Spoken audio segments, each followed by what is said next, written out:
Hello guys, welcome back to study. This is Dheeraj Kumar. अभी हम लोग कोस्ट गार्ड नावी के साइंस क्लास को कंटिन्यू करने वाले हैं और ये प्रीवियस ईयर के क्वेश्चन का जो सीरीज है चलते रहेगा। आपके एग्जाम तक तो नहीं कह सकते बिकॉज उतना क्वेश्चन है नहीं प्रीवियस ईयर का कि एग्जाम तक कंटिन्यू करेंगे। एग्जाम तक कुछ नया क्वेश्चन ऐड करके हम लोग देंगे इसके अंदर। तो इसके पहले का जितना भी क्लास हो गया है वो प्लेलिस्ट मैंने बना दी है। जैसे ही ये सीरीज खत्म होगी फिर न्यू क्वेश्चंस को ऐड करके आपको दे दिया जाएगा साइंस के लिए, ठीक है। और इसके साथ साथ जैसे कि पता है कि आप डिफेंस वाले हो तो कोस्ट गार्ड, नेवी, एयरफोर्स सबका तैयारी कर रहे हो और साथ में आर्मी का भी तैयारी करो। तो आर्मी की तैयारी करने वाले जितने बच्चे हो, आप में से जितने लोगों ने मतलब आपको आर्मी का भी एग्जाम देना है, तो आप सबके लिए गुड न्यूज़ है। आप लोग बुक्स के बारे में हमेशा पूछते हो, कभी कोस्ट गार्ड का, एयरफोर्स का, नेवी का, आर्मी का, सबके बुक्स के बारे में कुछ ना कुछ पूछते हो। मैं आपको डिस्क्रिप्शन में एक बुक का लिंक दे रहा हूँ, सुनो ध्यान से, प्रभात बुक का, ठीक है। ये बेस्ट हो जाएगी, बेस्ट बुक है आपकी। जिसने भी आर्मी जीडी का फॉर्म फिलअप कर रखा है या फिर करना आपको, तो आर्मी जीडी के जो तैयारी कर रहे हैं उनके लिए बेस्ट बुक आपको मैं डिस्क्रिप्शन में लिंक दे दूंगा, ठीक है। आप वहां से बाय करके स्टडी गाइड बुक है, आप आराम से अपनी प्रिपरेशन को बढ़िया कर सकते हो। आखिर सवाल उठता है कि ये बुक क्यों इंपॉर्टेंट है हमारे लिए और क्यों इसको बाय करके पढ़ना चाहिए, ये भी सवाल बनता है। ऐसा थोड़ी कि हम कोई भी बुक बाय करके पढ़ लेंगे। तो मैं बताता हूँ कि बुक क्यों इंपॉर्टेंट है आपके लिए। इस बुक का इंपॉर्टेंट होने का रीजन ये है ना कि जब भी कोई बुक हम मार्केट में खरीद रहे होते हैं तो एक चीज देखना होता है कि हमको एक जगह पे हमारे एग्जाम ओरिएंटेड कंटेंट, और वो भी सफिशियंट होनी चाहिए, हमको मिल जानी चाहिए, ठीक है। तो इस बुक में हमको वो चीज़ मिल जाता है बिल्कुल भी। जैसे कि आपने फिल कर रखा होगा जीडी के लिए, जनरल ड्यूटी के लिए, तो प्रभात बुक की तरफ से जो ये बुक है ना, इसके अंदर पहले आप इसका विषय सूची या फिर टेबल ऑफ कंटेंट देखोगे तो ऑब्वियसली ये हिंदी मीडियम में है दोनों बुक्स। ये बुक्स का लिंक मैंने दे दिया आपको डिस्क्रिप्शन में, आप चाहे फ्लिपकार्ट या फिर अमेजोन से बाई कर सकते हो। तो ये जो चीज़ है, तो एक चीज़ देखो यहाँ पे, ये आपको यहाँ पे सामान्य ज्ञान की, जिसको हम लोग हिस्ट्री कहते हैं या फिर भूगोल कहते हैं या फिर आप ज्योग्राफी या फिर कॉन्स्टिट्यूशन से रिलेटेड जो भी सवाल पढ़ना है, कहीं और से पढ़ने की जरूरत नहीं है। इंपॉर्टेंट क्वेश्चंस आपको दे दिए गए इसके अंदर, ठीक है। इवन साइंस के क्वेश्चंस आपको पढ़ने हैं वो भी कंप्लीट मिल जाएंगे। मैथ के प्रैक्टिस के लिए क्वेश्चन पूछते हो कहाँ से हम लोग चैप्टर वाइज प्रैक्टिस करें, तो एक सिंगल बुक के अंदर सब कुछ आपको मिल जाएगा, कहीं से बाहर से कुछ नहीं खरीदना होगा। इवन आपको रीजनिंग का भी पूरा कंटेंट इसके अंदर मिल जाएगा। तो जाओ और कुछ चीजें मैं दिखाता हूँ। जैसे पार्ट 1 है आपका, भाग 1 है या फिर जो भी कह लो, जीके है। तो जीके का जो चैप्टर वाइज यहाँ पे है, तो एक कंप्लीट टेबल बना के दे दिया गया जिससे कि पढ़ने में लोगों को आसानी होगी। जो भी आपका डायनेस्टी अभी तक आया, हर्यक डायनेस्टी या फिर नंद डायनेस्टी, मौर्य डायनेस्टी, तो उनके संस्थापक कौन थे, फाउंडर कौन थे, उनकी कैपिटल कहाँ रही है। इवन मैं तो एक एग्जाम्पल के तौर पर आपको दिखा रहा हूँ, जो भी चीजें हैं आपको कंप्लीट डिटेल नॉलेज के साथ, जानकारी के साथ दी जाएगी। तो इस बुक का लिंक डिस्क्रिप्शन में दे दूंगा, आप आराम से बाई करो और तैयारी करो। सबसे ज्यादा जो बच्चे आउट होते हैं ना, मैं जहां तक जाता हूँ आर्मी वाले, जीके वीके तो यूज करके रख लेते हैं, लेकिन मैथमेटिक्स रीजनिंग में वो अक्सर छट जाते हैं। तो मैथमेटिक्स और रीजनिंग के भी पूरे प्रॉपर क्वेश्चंस आपको मिलेंगे प्रैक्टिस करने के लिए। तो फिर से एक बार कहूँ कि देरी मत करना, फटाक से बाई करो और तैयारी में लग जाओ बढ़िया से एकदम। क्योंकि एसएससी नहीं है, रेलवे नहीं है कि सफिशिएंट एज मिल रहा है, एज पे एज बढ़ते जा रहा है। बहुत लिमिट एज मिलता है, लिमिट टाइम मिलता है। तो लिमिट टाइम के अंदर लिमिट चीजें पढ़ो और सिलेक्शन ले लो, ठीक है। चलो हम लोग वीडियो को कंटिन्यू करते हैं। बाकी बुक का लिंक डिस्क्रिप्शन में जाके आप वहां से बाई कर सकते हो इसको। एंड फर्स्ट क्वेश्चन अपना क्या है, आपकी स्क्रीन पे दिख रहा होगा कि परमाणु बल किस सिद्धांत पर काम करता है। जो एटॉमिक परमाणु बल जो होता है, एटॉमिक फोर्स होता है, वो किस सिद्धांत पे काम करता है। तो एक चीज देखो, ये रासायनिक अभिक्रिया, केमिकल रिएक्शन, नाभिकीय संलयन, या फिर परमाणुओं की आपसी टकराव पे, या फिर नाभिकीय विखंडन पे, किस चीज पे। तो गाइस एक चीज हमेशा याद रखना, जहां भी आपको एटॉमिक फोर्स, एटम बम या फिर इस तरीके से क्वेश्चन दिखे तो समझ लेना कि वहां पे फ्यूजन होने वाला है। मतलब एक जो नाभिक होता है उसका टूटना फिक्स है यहाँ पे, तो टूट रहा है, जिसको हम लोग विखंडन के नाम से जानते हैं। तो वो कौन सा चीज है, नाभिकीय विखंडन, जिसको हम लोग न्यूक्लियर फ्यूजन के नाम से जानते हैं। क्लियर है। ऑप्शन नंबर डी जो है बिल्कुल भी इसका सही आंसर है।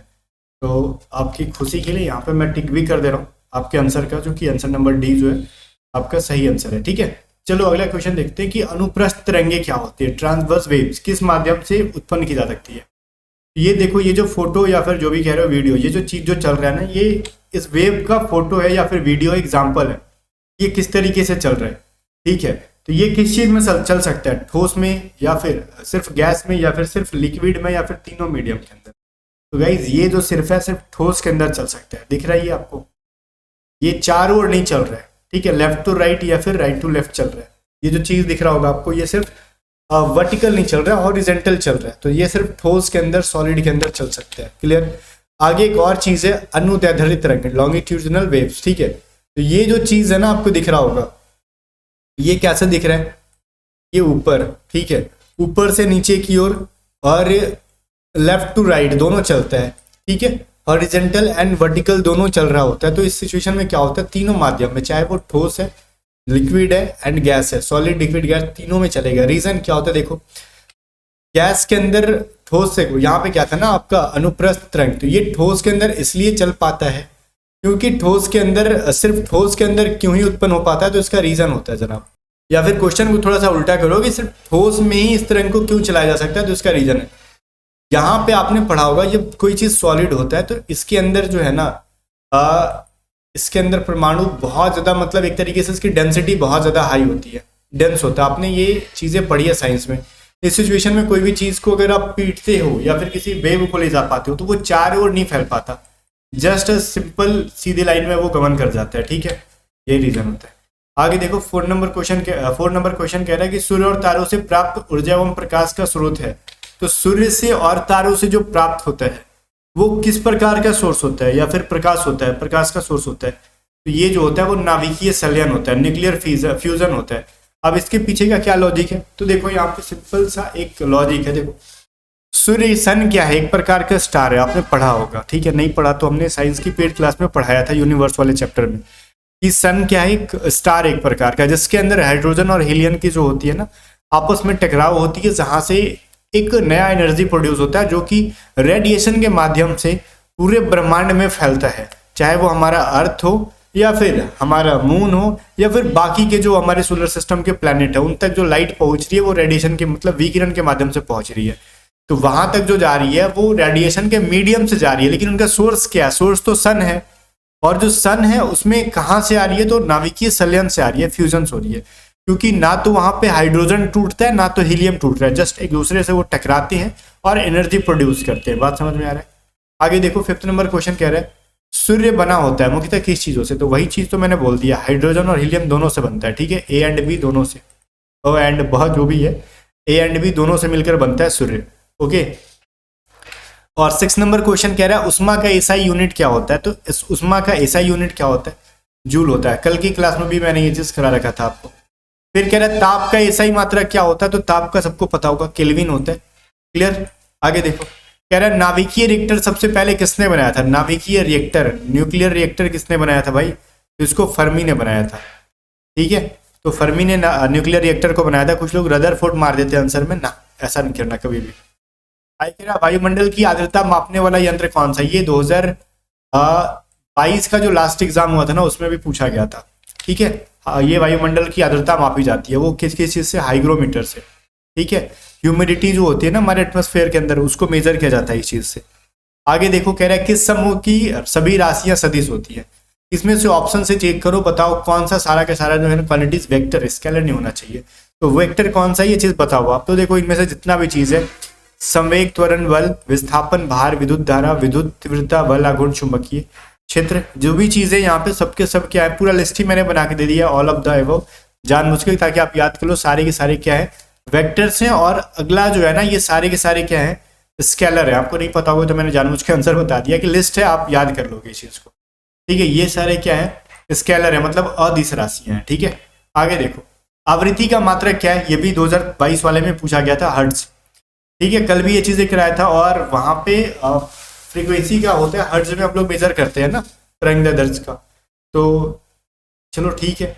आगे देखो 13 नंबर क्वेश्चन क्या कहते हैं कि ध्वनि तरंग का वेग सबसे अधिक किसमें होगा, तो तरंग का वेग तो सबसे ज्यादा ठोस में ही होता है। क्यों होता है ठोस में, क्योंकि उसके अंदर डेंसिटी ज्यादा होती है, और तरंग को मीडियम करने के मतलब जाने के लिए उसके जो मीडियम बहुत ज्यादा डेंसिटी जिसमें डेंस होगा उसमें से बहुत फास्टेस्ट वो क्या करता है, मतलब स्पीड के साथ जाता है वो, तो वही जो है ध्वनि के बारे में बात कर रहे हैं हम लोग, साउंड के बारे में, तो वो ठोस में ज्यादा होता है सबसे ज्यादा, ठीक है। जैसे आप एग्जांपल के तौर पे अगर एक लोहे के टुकड़े को मारोगे तो टन से आवाज आएगा जोर से, लेकिन लकड़ी के टुकड़े को मारोगे तो उतना जोर से आवाज नहीं आएगा। इवन पानी में मारोगे तो और कम आवाज आएगा, और गैस में कहीं थप्पड़ चला रहे हो इधर उधर तो ना के बराबर आवाज आएगा, जो सुनाई देगा, किसी को नहीं भी सुनाई देगा। बात समझ में आ गया। आगे देखो 14 नंबर है वो साउंड जिसको हम लोग सुन सकते हैं, प्रसर्व तरंगे, जिनकी आवृत्ति परिसर होती है, ठीक है। तो प्रसर्व तरंगे कह रहा है भैया, ये सुन सकने वाले नहीं कह रहे, अल्ट्रासोनिक कह रहा है, जिसको हम नहीं सुन सकते हैं। श्रव तरंगे कहता है तब समझ में आता है कि सुनने वाली, प्रसर्व तरंगे अल्ट्रासोनिक, ठीक है। इसकी जो होती है 20,000 हर्ट्ज से ज्यादा होती है, ठीक है, मोर देन 20,000 हर्ट्ज। इससे ज़्यादा का जो ये जो होता है ना फ्रीक्वेंसी का जो साउंड होता है उसको हम सुन नहीं सकते, इंसान तो नहीं सुन सकते बिल्कुल भी। किस तापमान पर सेंटीग्रेड और फॉरेनहाइट दोनों सेम होता है? शायद साइंस के फर्स्ट या फिर सेकंड वीडियो में पढ़ाया था, रिवीजन हो गया का, -40 डिग्री सेंटीग्रेड। क्लियर? आगे देखो 16 कह रहा है मानव शरीर का तापमान कितना होता है? ह्यूमन बॉडी का टेम्परेचर जो होता है ना वो 37 डिग्री सेंटीग्रेड और 98.6 डिग्री फॉरेनहाइट दोनों होता है। ठीक है, अगर फॉरेनहाइट में मेजर किया जाए तो 98.6 हो जाएगा और सेंटीग्रेड में कहें तो 37 डिग्री सेंटीग्रेड। तो ए एंड बी दोनों यहाँ पे बिल्कुल भी सही हो जाते हैं। 16 का सही आंसर डी है। 17 कह रहा है कि सूक्ष्म वायु में ध्वनि का चाल कितना होता है? तो ऑब्वियसली 332 मीटर सेकेंड पर सेकेंड।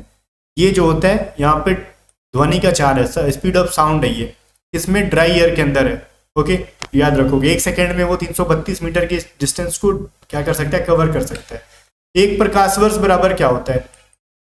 तो एक प्रकाश वर्ष की वैल्यू याद रखना, बहुत बार एग्जाम में पूछा गया। मीटर में पूछेगा तो 9.46 इंटू 10 टू द पावर 15 होगा, लेकिन किलोमीटर में पूछेगा 9.46 इंटू 10 टू पावर 12 होगा। ऐसा क्यों?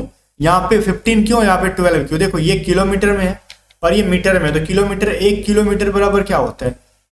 1000 मीटर होता है। ये चीज आपको पता होना चाहिए। तो यहाँ पे 3 जीरो बढ़ रहा है, तो ये 3 जीरो बढ़ रहा है, तो जब इस साइंटिफिक मेथड से हम लोग पावर में लिखते हैं तो ये इसकी डिजिट बढ़ा देंगे। 12 से क्या कर देंगे? 12 में 3 ऐड कर देंगे तो 15 हो गया। तो जितने जीरो बढ़ाने हो आप पावर उतने बढ़ा लो। ठीक है, वही चीज है। साइंस पढ़े होगे बढ़िया से 9th 10th में, 11th 12th में, तो फिर समझ में आ रहा होगा। जड़त्व का गुण क्या होता है भैया? Property of inertia. बताओ, क्या प्रत्येक वस्तु में होता है या फिर किसी किसी वस्तु में होता है या फिर किसी वस्तु में नहीं होता है? केवल गतिशील वस्तु में होता है। किस में होता है जड़त्व का गुण? तो पहली बात तो ये जो प्रॉपर्टी ऑफ इनर्शिया है ना वो सबके अंदर होता है।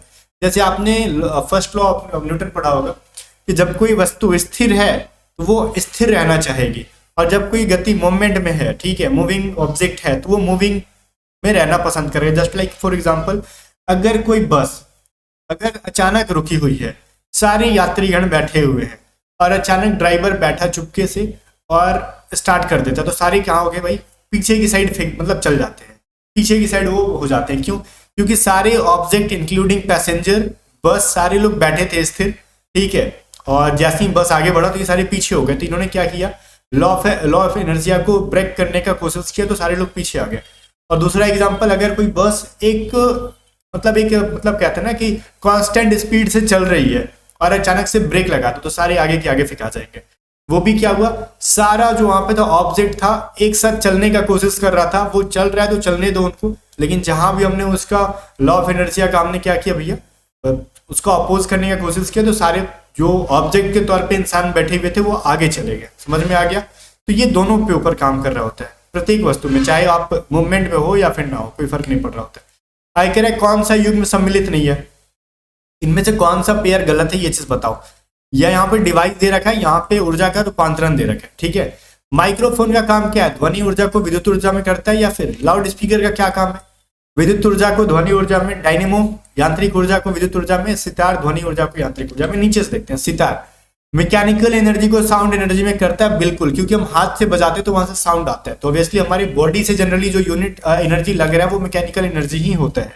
और ठीक है, डायनेमो जनरली क्या होता है? ये भी कहीं ना कहीं वो मशीन, ठीक है, जिससे जैसे साइकिल में हम लोग पहले लगाते थे, ठीक है, बचपन में ऐसा गलतियां करते थे ना, साइकिल के जो टायर के पास एक छोटा सा डायनेमो लगा देते थे, तो उसमें से वायर जोड़ के हम एक छोटा सा बल्ब लगा देते थे। साइकिल जिस तरीके से चलाते जाएंगे, डायनेमो से वहां से एनर्जी प्रोड्यूस होकर बल्ब जल जाती थी हमारी, वो भी मैकेनिकल एनर्जी से इलेक्ट्रिकल एनर्जी में कन्वर्ट कर देते हैं। लाउड स्पीकर क्या करता है?